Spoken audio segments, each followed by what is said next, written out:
ഇന്ത്യയിലെ മുഴുവൻ പൈലറ്റുമാർക്കും ലഹരി പരിശോധന നടത്താൻ തീരുമാനം. ഫുക്കറ്റ് ദില്ലി വിമാനം ആകാശ ചുഴിയിൽപ്പെട്ട് അപകടത്തിൽപ്പെട്ട പശ്ചാത്തലത്തിലാണ് തീരുമാനം. പൈലറ്റ് ലഹരി ഉപയോഗിച്ചതായി അത് അപകടത്തിന് കാരണമായെന്നാണ് സംശയം. പൈലറ്റിന്റെ രണ്ടാം ലഹരി പരിശോധനാ ഫലവും പോസിറ്റീവായിരുന്നു.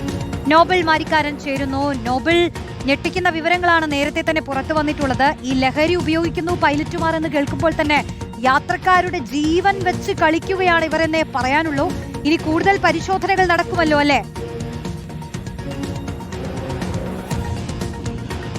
റോഷ്നി, ഇപ്പോൾ കൂടുതൽ പരിശോധനകൾ നടത്താനുള്ള തീരുമാനത്തിലേക്കാണ് എന്താണെങ്കിലും ഇപ്പോൾ എത്തിയിരിക്കുന്നത്. എയർ ഇന്ത്യയിലെ എല്ലാ പൈലറ്റുമാർക്കും ലഹരി പരിശോധന നടത്തും എന്ന് ഇപ്പോൾ എയർ ഇന്ത്യ വ്യക്തമാക്കിയിരിക്കുന്നു. GDCയുടെ നിർദ്ദേശപ്രകാരമാണ് ഇപ്പോൾ ഇത്തരത്തിലൊരു തീരുമാനം എടുത്തിരിക്കുന്നത്. ഫുക്കറ്റ് ദില്ലി വിമാനത്തിൽ അപകടം ഉണ്ടാകുമ്പോൾ പൈലറ്റ് ലഹരി പദാർത്ഥം ഉപയോഗിച്ചിരുന്നു. അദ്ദേഹം കഞ്ചാവ് ഉപയോഗിച്ചു എന്നാണ് മനസ്സിലാക്കാൻ കഴിയുന്നത്. പക്ഷേ അത് എയർ ഇന്ത്യയോ അല്ലെങ്കിൽ വ്യോമയാന മന്ത്രാലയം ഇതുവരെ ഔദ്യോഗികമായി പറഞ്ഞിട്ടില്ല. പക്ഷേ ലഹരിയുമായി ബന്ധപ്പെട്ട 2 പരിശോധനകളും പോസിറ്റീവായിട്ടാണ് കണ്ടത്. ഈ അടിസ്ഥാനത്തിലാണ് മുഴുവൻ പൈലറ്റുമാരെയും ലഹരി പരിശോധനയ്ക്ക് വിധേയരാക്കാനുള്ള തീരുമാനം ഇപ്പോൾ എടുത്തിരിക്കുന്നത്. നേരത്തെ റാൻഡമായി ഈ പറഞ്ഞ പൈലറ്റുമാരെ പരിശോധന നടത്തുമായിരുന്നു. പക്ഷേ ഇപ്പോൾ എല്ലാവരിലേക്കും പരിശോധന നടത്തുന്ന സാഹചര്യം ഉണ്ടായിരിക്കുന്നു. കാരണം വിമാനം പറത്തുമ്പോഴും ലഹരിയുടെയൊക്കെ സാന്നിധ്യം ഉണ്ട്. അതിന്റെ അടിസ്ഥാനത്തിലൊക്കെ വലിയ അപകടങ്ങൾ ഉണ്ടാകാം എന്നൊരു വിലയിരുത്തലാണ് ഇപ്പോൾ ഈ ഫുക്കറ്റ് ദില്ലി വിമാനം അപകടത്തിൽപ്പെട്ടപ്പോൾ നൽകുന്ന ഒരു സൂചന. അതിൻ്റെ അടിസ്ഥാനത്തിലാണ് എന്താണെങ്കിലും മുഴുവൻ പൈലറ്റുമാർക്കും ലഹരി പരിശോധന നടത്താനുള്ള തീരുമാനത്തിലേക്ക് ഇപ്പോൾ എയർ ഇന്ത്യ എത്തിയിരിക്കുന്നത്. ഇന്ന് മുതൽ പരിശോധന ആരംഭിക്കും എന്നാണ് അറിയാൻ കഴിയുന്നത്. നേരത്തെ റോഷ്നി പറഞ്ഞതുപോലെ തന്നെ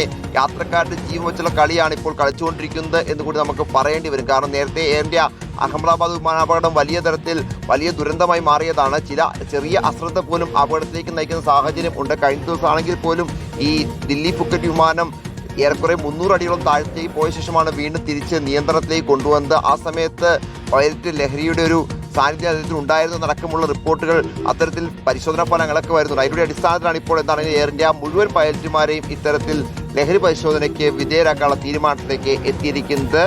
DGCA കൃത്യമായി നൽകിയ ഉത്തരവിന്റെ അടിസ്ഥാനത്തിലാണ് തീരുമാനം. ശരി, നോബൽ മാരിക്കാരനാണ് വിവരങ്ങൾ നൽകിയത്.